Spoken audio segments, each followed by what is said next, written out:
Hi, it's time for a video. I'm not sure what kind of video this is going to end up being.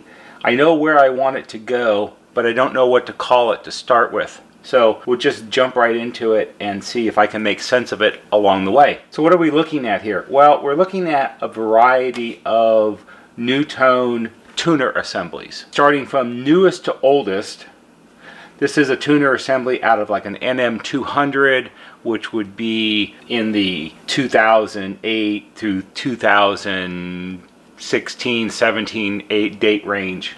This is the tuner assembly out of an IMA 3303, which would be 1994 through about 2006 or 7. This is the tuner assembly out of an IM 3003. This is the tuner assembly out of an IMA 303 or 406.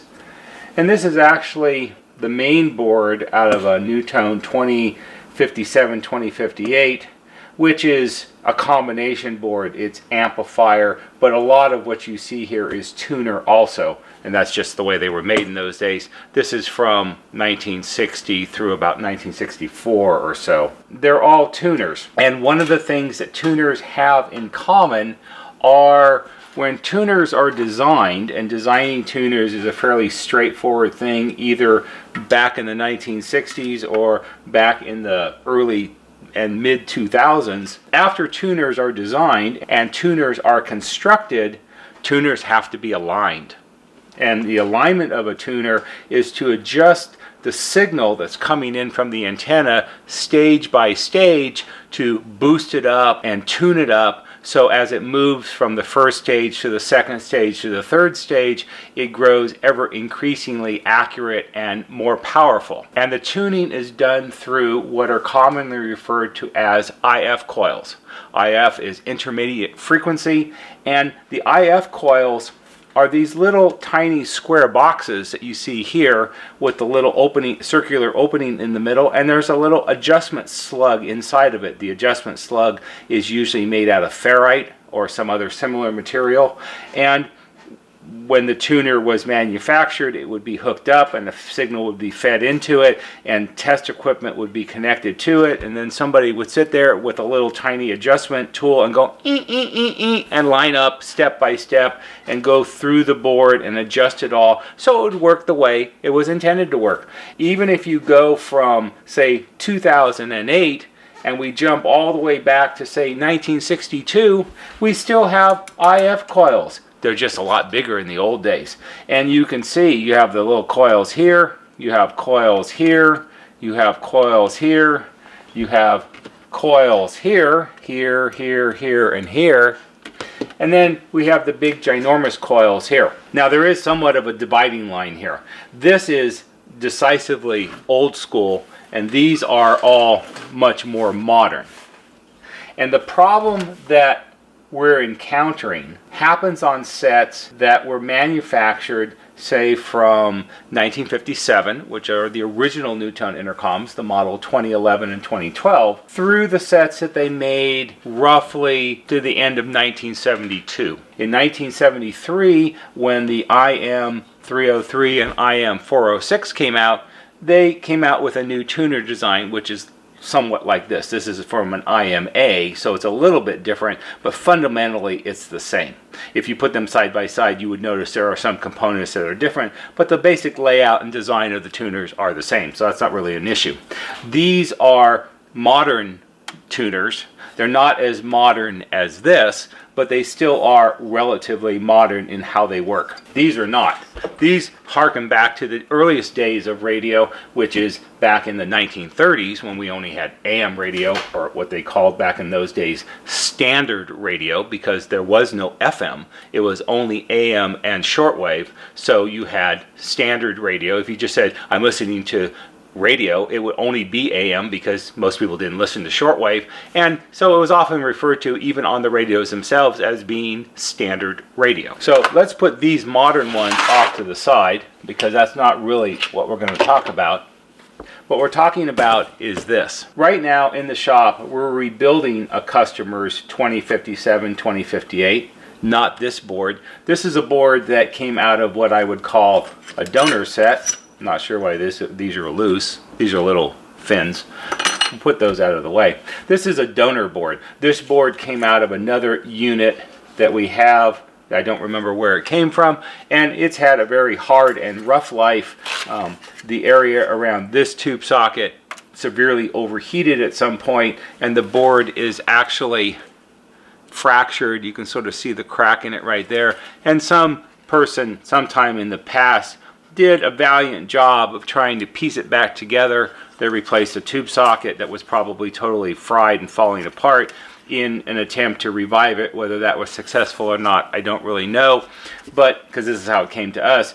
And while the board itself is toast, literally, there are lots of good usable parts on here, and we would hang on to this because that's what we do. You know, if you need to scavenger a tuning condenser off of it, or a IF coil, or even on this one right here, I scavengered a tube socket out of here. This is for valve 1, or tube number 1. I scavengered this socket off of this board to put in the customer's board in this location because his socket has started to degrade from the heat that the tube generates. But that's not really what we're talking about. What we're talking about is once you rebuild a set like this, and we do a fairly extensive rebuild on something like this, and we have a multi-part series on this particular model that shows the work that we do. Once you put it all back together and it works, one of the things we have to do is we have to do some adjustment on the tuner because we want it to be the best that it possibly can be. We don't want it to have poor sensitivity. We don't want it to when you try to tune an FM station, the weaker stations don't really come in, and only the strong stations are received well. Usually these are more FM related problems than AM related problems, but not exclusively and not always. So it just varies a lot from set to set. And we would do exactly like they would do back when it was manufactured, like when this one was done, or when this one was done. Someone would take this board, I don't know whether it was done in the chassis or would have been done separately, probably in the chassis, and they would hook up equipment to different points of it, and then they would take their tool and they would very carefully go and adjust each coil to make it work the way it was supposed to for the very best reception possible. And while that was all well and good with it when this was made, say, in the early 1960s, it's not 1960 anymore. It's 2000 and almost 20. And working on one of these when it comes to the radio and the alignment and the adjustments of it is becoming more and more difficult to do. And the reason it's becoming more and more difficult to do is because of these IF coil cans and the way they were made originally and what happens to them when they get to be nearly 60 years old. They suffer from something that's commonly referred to as silver mica disease. And it's not a disease you can catch, and it's not actually a disease, but that's what people like to call it. And it has to do with some parts that are built into the inside of these IF cans and how they fail with age. Their failure creates a situation where aligning the tuner or adjusting the tuner becomes ever increasingly difficult, and it affects the sensitivity of the tuner. It can make the tuner noisy all on its own, where you have this random static and crackling noise on the tuner when you're trying to tune a station in, and it can make it very difficult to have the tuner work the best that it possibly can. So let me show you what, and this video isn't about the silver mica disease so much, it's more about the problem it presents to us as a NuTone service center in working on something like this for an individual customer. So what I'm going to do is we're going to remove one of these from this board. One of them has already been removed, it's up here, but we're going to remove one of these and I'm going to try to show you what's inside of it and what happens to it. Okay, so what we're going to do is I'm going to desolder this one. I'm going to use my Heiko desoldering station, and basically what we're going to do is I'm going to heat up the solder connections on the back of the board, and the desoldering tool, once the solder is melted, basically sucks it away, which makes pretty good quick work out of this. Now, one of the things that you can sort of keep track of mentally while we go through this is how much time each of these steps take.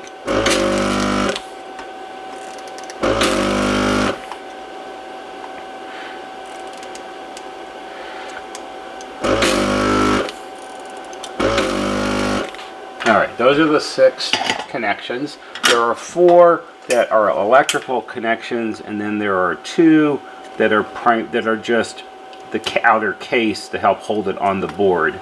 And those are big tabs, so there you have to heat them up a little more sometime to get them off. All right, so we're going to put this aside because we're done with that. And now what we have is our IF coil. So here's our IF coil. These are often also sometimes referred to as Miller coils because there is a company that used to make these. They actually were in Los Angeles, and they're actually still in business today. They don't make these anymore. They make modern miniature different kinds of chokes and coils and other things, but your phone you walk around with may have a Miller coil in it. They're used in a lot of products. Coils are a necessary and fundamental electronic component, and it's kind of cool that they're still in business today. And actually, if you go online and look, you can find old versions of catalogs, probably mostly from the 60s. There are, sometimes 30, 40 pages of different types of coils like this that they sold and manufactured because they were used in new products, and also they were used for service and repair businesses. If the RCA television man would come out to your house back in the 60s or 70s to fix your TV, he might have some of these in his truck with him because they do fail, and he would remove it and put in a new one and do an alignment, or maybe he would take the set back to the shop. I don't know. I don't do TVs. I do radios, essentially. Yeah, so they're often referred to as Miller coils. So what do we have? We have an aluminum case. It's about 1 inch square, and it's about every bit of about 3 inches tall. And there are 2 adjustments. There's one that you can access through the hole in the top, and there's also another one that you can access through a hole in the base. And the circuit board, I guess we'll bring this back for a second. It's sat right here. So if it was the type that you would need to adjust top and bottom, there would be a hole in the center of the board so you can put your alignment tool into it. This particular one, you don't do an alignment from the bottom, so it's probably a single coil with a single slug inside, and that's all you'd have to do. So let's go ahead and take this apart, and we'll pull it out, and I'll show you what's on the inside. To take this out, and you have to do this very, very carefully because these are virtually irreplaceable. No, they do not make these anymore. No, you cannot buy you can buy brand new ones, but they come from specialty, new old stock component sellers. And I looked online, and something similar to this, if you found someone that had the right one, because there are literally hundreds and hundreds and hundreds of different types that were made, and these numbers I assume are code numbers to tell you exactly what type this is. Unfortunately, the NuTone service manuals don't really describe it other than it's an IF coil and what the NuTone part number is. You have to get the right kind. So finding one is difficult, and if you did find one, the one place I found online, something like this probably cost you anywhere from $12 to $18, where back in, say, 1962, it would have cost you maybe $1.95. So they're pretty pricey nowadays, and finding the ones you want would be difficult. The internal part of it is held in place by these little punched and crimped holes on the side of the case there and there. And what you have to do is you have to reach inside with a really small screwdriver and bend the tabs back out of the way. So you can see if you can get the internal part out of the can. The can is there to help prevent interference from other parts of the set from interfering with what the coil is doing. And then this one popped out nicely. We'll put the case aside. And what do we have inside of it? Well, what we have is essentially, we have a plastic base, and we have what is essentially a cardboard straw or tube, and 2 sets of wire windings that make up the coils. And these are very, very small hair-sized wires, literally the size of one of your hair, and it comes up from the terminal on the base, and it goes around and around and around and around the tube a zillion times, and then down to the other connection on the other side. So very, very fine wires, very, very fragile, very, very easy to wreck and break and mess up. Inside of it, down in here, there's a ferrite or iron core. It's a round, basically it looks like a long screw. I'm not going to take it out because I don't want to risk the chance of breaking it and ruining this. But, well, maybe we will take a quick look at it. Let me get a tool and see. So this is my personal set. It's my big box of little alignment tools. And when you do alignments on something like this, you never, ever, ever use anything metal. You don't use a screwdriver. I know I've been poking around with it as a screwdriver to point at things and show you, but you don't do it with anything metal. You also don't do it, I happen to have this in here, you don't do it with an Allen wrench, because the iron core that's inside the tube, it has mass. It's a certain specific size. It's a certain diameter, so it fits in the tube, and it's a certain length. So when you adjust it, it interferes with the signal in the coil, and that's what aligns it. And if you put in a metal tool, like an Allen tool, like this, you're changing the mass of the core, and when you adjust it, you may be able to adjust it correctly, but as soon as you pull it out, the mass is less, and it'll be wrong. So you don't do that. So anybody who does this kind of stuff on a regular basis, we all have the big box of little alignment tools, and these are all plastic. And there's many, many different kinds. And I just happened to grab one that fits properly. So many of them are hexagonal, and they come in different diameters. Sometimes they have little tiny, like, flat, straight screw slots in them. Sometimes they're these weird, like, hexagonal, four-sided. I don't know what that's called. Anyway, there's those. This is an extension handle that you can put on if you've got to reach way down inside to do something. There's a whole bunch of them. This one's a lot bigger. This one's really, really small.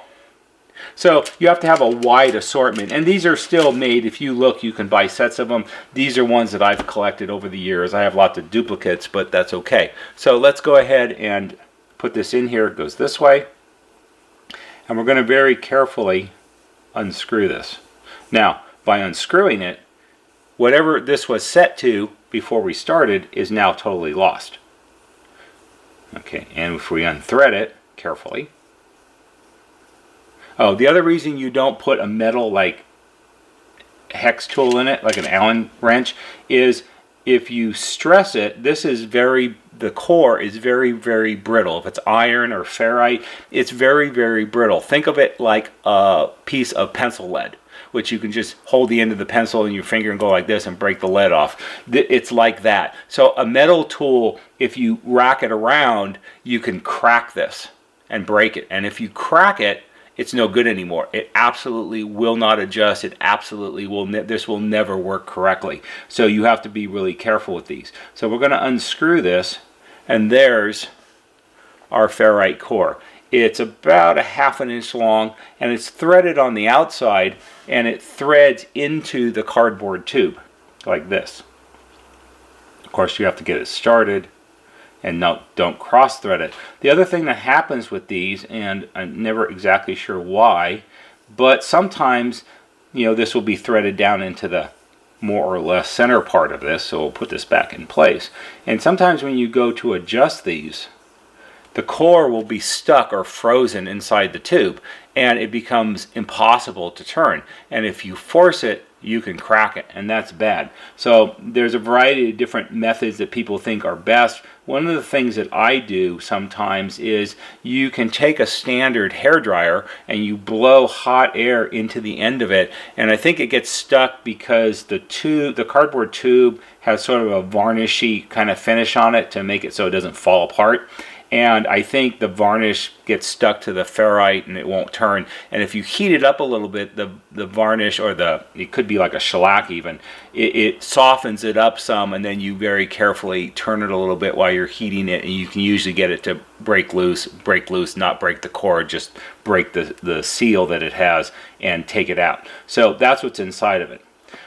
So that's the fundamental part. Those are the parts of this that you can see easily, but there's two other parts inside this that are somewhat hidden, and I'm going to show you what they are. Now this particular one, because this particular style, they don't all look like this inside. There's lots and lots, there's dozens or hundreds of different designs. This just happens to be what this one looks like. And this one, it's going to be a little hard to show you without desoldering all the leads and totally disassembling it, and I don't want to do that on this one. So I'm going to get a different one that will illustrate what I'm talking about, the sort of the point of this video, which is something that's down inside the base. So here are two other ones. So now we have three, and we're going to put this one aside for right now, and we're going to look at these two. In fact, we're going to look at this one first, then we'll look at this one. This one's older. So we'll take this one apart. I've already undone this one. I did this yesterday before I decided to make a video. We'll pull this out carefully.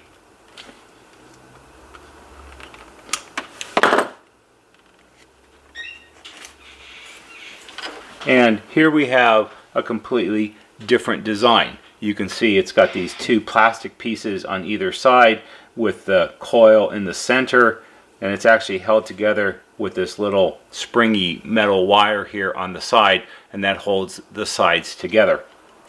Before I took this apart yesterday, down here in the plastic base, the sides are plastic and the square bottom is plastic also. There was this little plastic piece which sits in here like this, and there was also this little brass piece, this little square piece, and this little brass rivet. And the brass rivet goes through the hole in the spacer, through the base, and it comes out the bottom like in this one that's still intact, and then it was crimped over and it squeezes the three parts of the base together. And that's important because once you drill it out carefully, which is not something I recommend you do unless you know exactly what you're doing, you can, and on this particular one, once I drilled it out, to be able to lift out these two parts, I had to remove the springy clip, remove the side pieces, carefully move the coil tube out of the way, so lift it up enough so these two pieces could be taken out and put aside, and then the cover piece came off, and then I had to reassemble it because you have to remember the coil, the tube with the coils on it, the wires are the same diameter as a human hair, and if this is flopping around when you're working on it, odds are you're going to break one of the wires, and then trying to fix it is really difficult, and we don't want to do that. So the point of all of this is down underneath the plastic base, this piece right here, like this, there are more electronic parts. But they're not electronic parts like you would imagine. They're electronic parts from like the old days.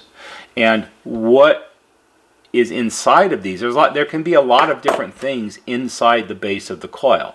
Most commonly, what's inside the base of the coil are two very, very, very tiny, very, very low value capacitors. And they are made up on, let's see if I can get this out here so I can show you.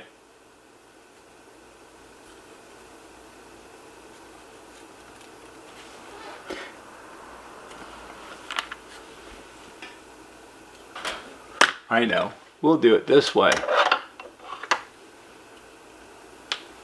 Time for the tweezers.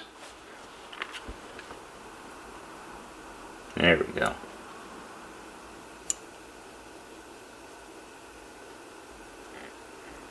Nope, the tweezers don't want to grab it. There we go.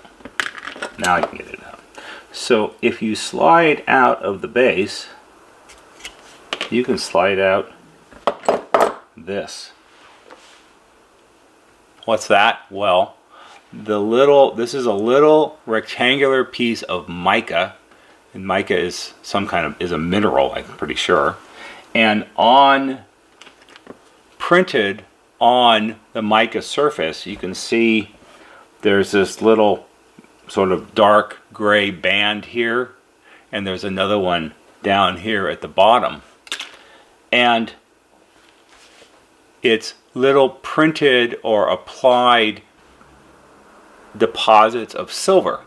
These are silver mica capacitors, and these are what fail because of silver mica disease. So you can see, I think, if I hold it up like this, you can see the dark gray part, but then you can also see where it's turned white. How this works is, inside the base, down here, so if we look at the base, there's a lead here that was soldered, and a lead here that was soldered.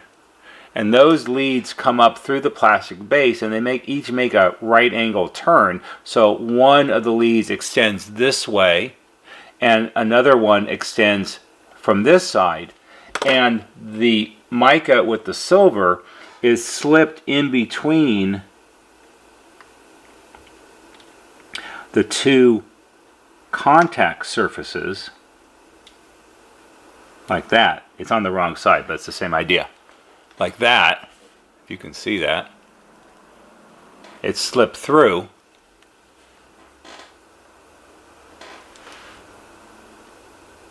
And that's what makes up the connections of the capacitor. Now, the amount of capacitance is very, very, very tiny.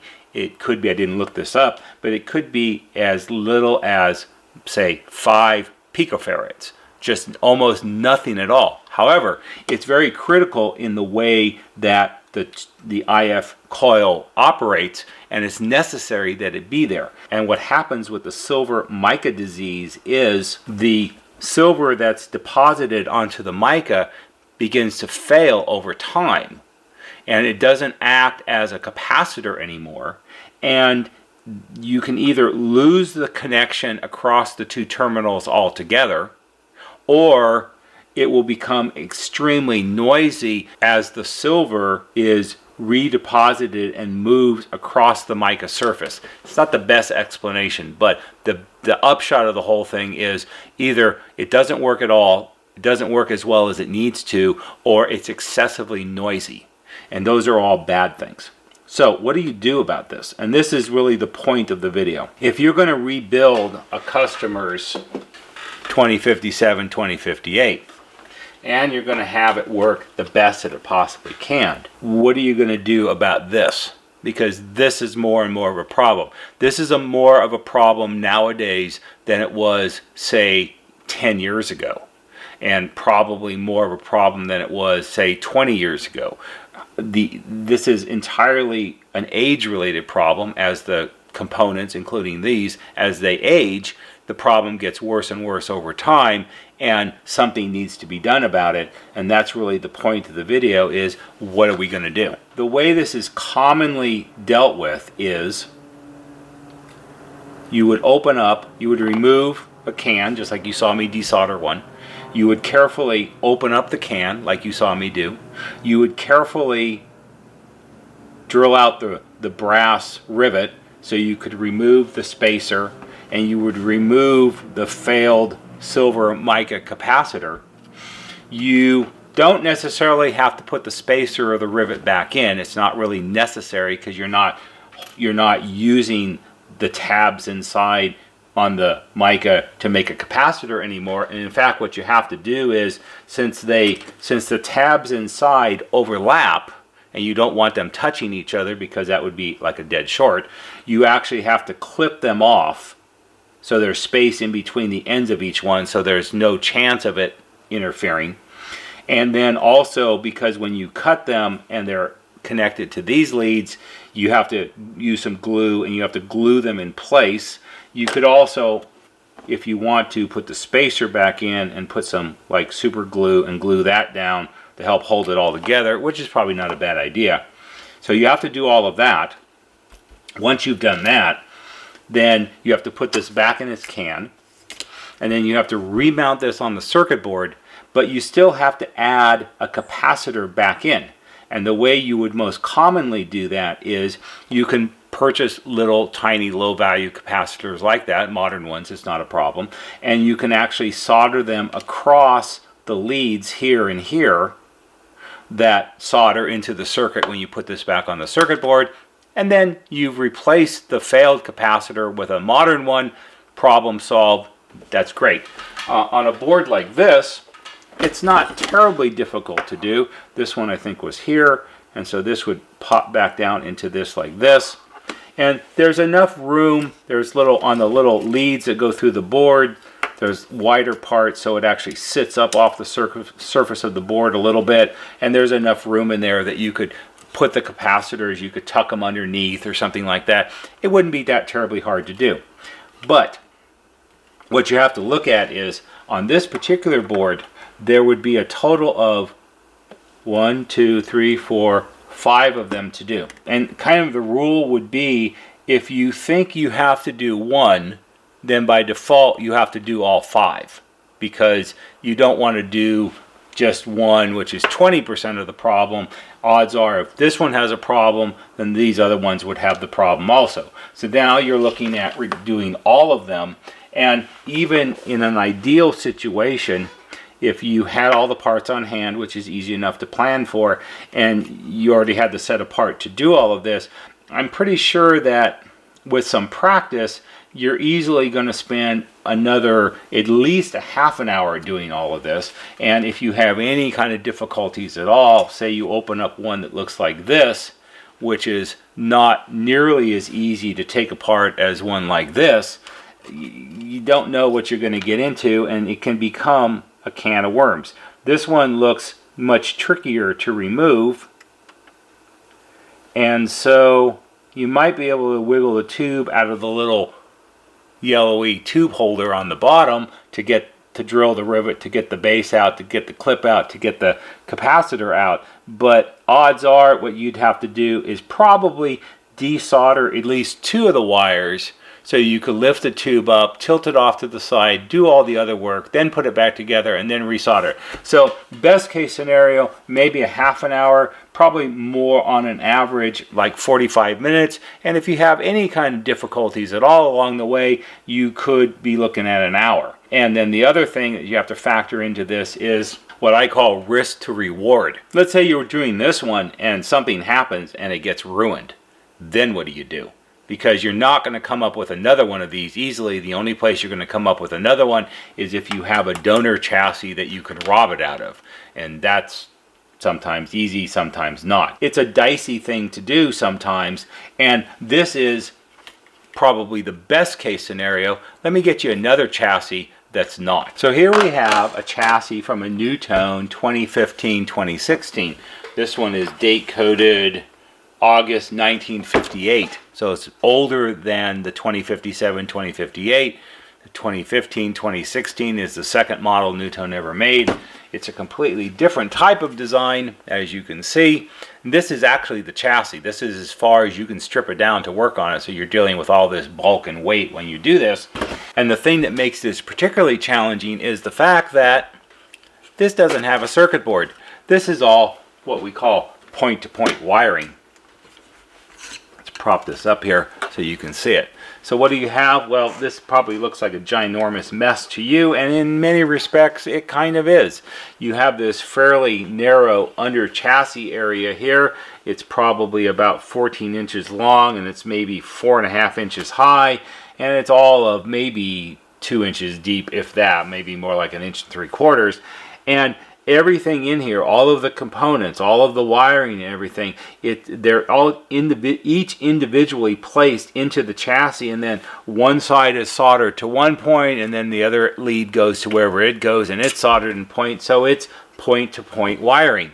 And that's true for the IF cans on here also. This particular model has 5, and these are all dual adjustment, so you have adjustment in the top and in the bottom because there's access holes in the bottom, and I'll actually show you what one of those looks like. To do this, if we're going to do the capacitor replacement in these IF cans, it means that it's not like this board, which you saw me desolder the coil from, which is I flipped it over, I used my desoldering tool, I sucked out all the solder, I lifted out the can, and that whole thing took me like maybe a minute to do. Okay, and then putting it back is just snapping it back in place, holding it straight, resoldering it, and you're done.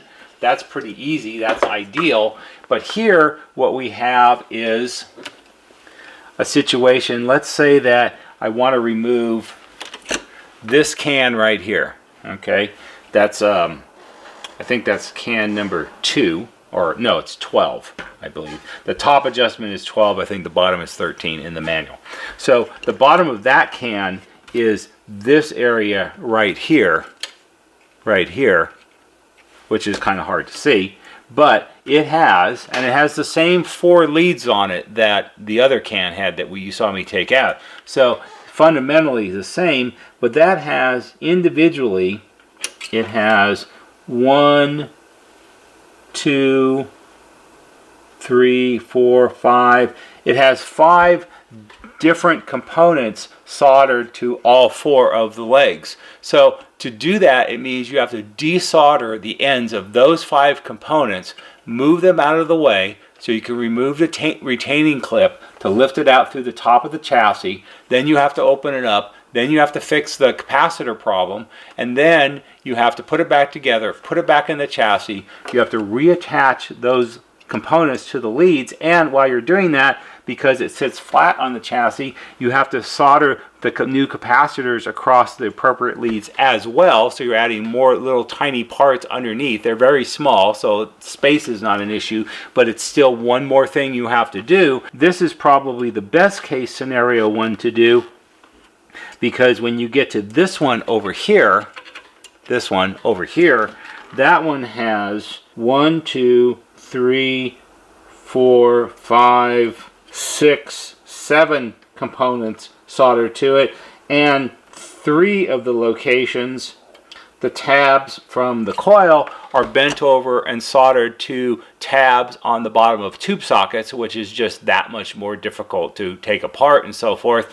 And then the other problem with working on a set like this is you're disturbing all of these components that have been sitting in here like this for, what, 62 years, and they don't like being messed with that much, not any more than humanly possible to do. So it's a much more time consuming thing. I would guess that if it all goes ideally, you could easily be looking at anywhere from an additional hour and a half to could be 2.5 hours to do something like that. And the problem with this is there's no way that you can take a can like this when it's installed and check for silver mica disease. There's no way to do that I've been able to figure out, and test the condition of the little capacitors on the mica. You sort of have to rebuild the set and then turn it all on, try to do the alignment, see what you get out of it, and then make a decision whether you think this needs to be done, and on an average it probably does. So this is a real quandary. This is what this video is really about. One of the things that I pride myself on for what we do here is we do try to do a complete and thorough job. And complete and thorough, as my father used to say, is a self-defining idea. It's either complete and thorough or it's not. There isn't a lot of in between. And it's difficult when people contact you and they want their sets rebuilt and they expect them to work like they did when they were brand new. All of this long explanation about the silver mica disease and how difficult it is and so on and so on and so on. People get lost in all that. And you're probably lost in this video to some degree because this is very geeky and it's like, how does this really relate to me? It really doesn't relate to you as much as it does to me because I have to figure out what to do about this. I don't like to return sets that don't work really well, and people naturally, when you start making excuses about why it isn't as good as it probably could have been or should have been, all they hear is he's making an excuse and he didn't fix it right. And that's not a good position for us to be in. So I have to try to figure out what to do with sets like these, particularly these type of sets, which there's only a few of. There's only really 3 models that are made this way. So it's not as big of an issue. One of them, the 2402 stereo AM/FM tuner, it's actually a fairly easy chassis to work on. Not that it would be super simple, but it would be easier than this because there's lots of space in the chassis, and that makes it somewhat easier. These are the ones that are really the toughest. So what I'm actually considering doing on these is the most efficient way, let's say, that it might be to do something like this would be to ground up a group of 2015s, 2016s, say, and pre-rebuild them. That way you're not under a time crunch to, turn them around in a short amount of time, and then have them available as an exchange chassis. People send you their unit, you swap out the cosmetics, the faceplates and the knobs and all the things that people see, and you put the already rebuilt chassis into their unit. And that could be one possible way to do it, but you have to work on whether that's a reasonable and feasible thing to do or not. That's really what this video is about. This video is really about the quandary that the ever-aging of these sets creates in how we're going to repair them properly. And one of the fundamental things, and if you've ever talked to me on the telephone, you might have heard me say, one of the rules in the repair business is time changes everything. As sets continue to get older and older and older, new and different problems start to show up, and then we have to figure out how to deal with those kind of problems. I can tell you for a fact that this was made in 1958. Probably when it was 20 years old in 1978, it didn't have silver mica disease. It didn't have those kind of problems, but it has that kind of problem today, and we have to figure out how we're going to deal with it. And it's not even a difficulty of doing problem, although that is a big part of it. The other part of it is it's a cost to do it. So if you're going to do a set, and rebuilding a set like this is already not super inexpensive, and now if you're going to be looking at where you could easily have to spend an additional hour and a half or 2 hours on it, there's a cost associated with that. That time's not free. That time could be spent rebuilding a customer's 3003, and that's a relatively simple repair or rebuild compared to something like this. So we have to look at what it takes to do that. We don't want to be in a position where we start telling people, no, it's too old and we can't fix it, because that's not really true. It can be fixed, but then it comes down to you're putting the customer in a position of how badly do you really want it fixed. Do you really want to pay this many dollars to have it done? And I know I don't usually talk about dollars and costs in the videos, because that's something that's each individual customer has to decide on. But it is, you're not talking about 10 extra minutes. You're talking about maybe 2 extra hours, and that makes it really difficult. So I have to figure out what we're going to do and how we're going to put it together. Oh, I almost forgot. I promised I was going to show you this one. So this one is actually an IF coil out of a 2016. And you'll see this is a totally different kind of animal. This is a really jazzy kind of IF coil. And what you have here is, this is a really early one. You see this more in 50s sets than you do in 60s sets, I think. But I did find pictures in an old Miller catalog of ones that looked like this, so it was used. What you have here are 2 ferrite cores. You have one here in the top and one here in the bottom. These don't take an hexagonal tool. They have a slot in them. So you have to have a plastic tool with a fairly big sort of screwdriver-y kind of tip on it, which I actually don't have here because I think it's at the office. But what you do is, because these are somewhat hard to turn, and so when you're putting a plastic tool in it kind of tends to eat up the end of the plastic tool. Yeah, I don't have one here. It would be something like this. You would take one like this, which is large diameter, just with this had some other kind of end on it and it either broke off or got cut off. A lot of these I inherited, so you take them wherever you can get. But what you can do with this is you can take this and you can file it down into like a screwdriver tip, and then it fits through the hole and into the slot, and then you turn them back and forth. I'm going to do it with a screwdriver just to show you. This is not the way to do it, not for amateurs. You got to be really careful. If you break this, you're out of luck. You're never going to find a replacement for it. But you can turn this like this, and it threads up and down through matching threads in the little plastic side pieces. So this one, you have an adjustment here at the top, and the coils are up inside where you can't even really see them. And then when it comes time to adjust the bottom one, you put the tool through the bottom of the chassis, through the hole, find the slot, and then you turn this one, and that's how you do it. And when you do this, you follow the instructions in the manual. You, for instance, if I remember correctly, you do this one first, and you peak up the signal, and then you go down here, and you turn this one, and you re-peak the signal to make it even higher, and then you go through and do all the other ones one step at a time in the correct order. And then lots of times what you have to do is you have to go back to the beginning, because every time you make an adjustment, it affects all the other ones, because it's like a chain of adjustments. So once you go through all the chain and you get to the end, sometimes what the manual wants you to do is go back and then fine tune this one, and you go through one more time and fine tune them all, so you get them dead on exactly the way it's supposed to be. And yes, this one does have the same Mica silver capacitors in the bottom, and this one has the same problem that all the other ones have. So it's a common problem. This is a common component. This is not common today, not made anymore, but common back in the early radio days, and they were used in all kinds of radios. If you have any kind of tabletop radio, anything that was made, I don't know, say all the way through maybe like 2010, you have coils in them. Now, these don't have silver mica capacitors in them, at least as far as I can tell. And these you can buy. These are modern. You can buy these from general suppliers nowadays, and they'll cost you, 20, 30 cents a piece. They're not really expensive, but you can't replace this with something like this. It isn't going to work because it's not the right part.